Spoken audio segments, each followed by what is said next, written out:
సాహిత్య గగనములో పగలు వెలిగే కవి సూర్యుడు, రాత్రి మెరిసే ఓ అక్షర నక్షత్రం.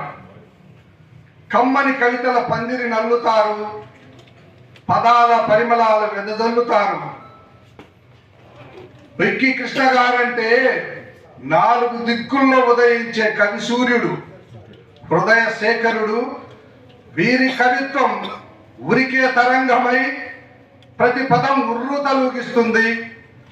అమృత సేద్యమై విజయ తీరాలను, సొగసైన ఆనంద దృశ్యాలను కాంతివంతంగా అలంకరిస్తుంది.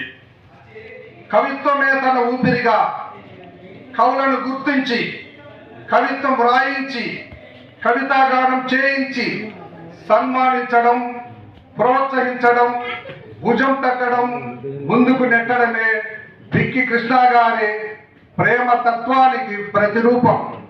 అదే సాయి మహత్యం, అదే వారి జీవిత లక్ష్యం.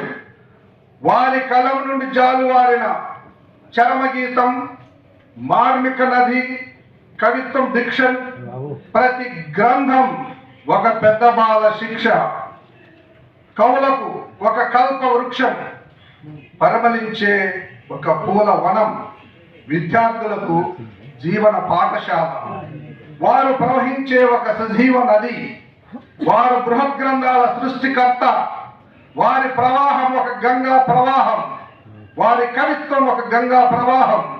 కళారత్న సభ సామ్రాట్ డాక్టర్ బిక్కి కృష్ణ ఈ తరం కవులకు దొరికిన ఒక వరం, ఈ తరం కవులకు దొరికిన ఒక వరం. ఆ కళా తపస్వికి, ఆ అభినవ రాయలకు, ఆ సాహితీ బ్రహ్మకిదేనా అక్షర హారతి.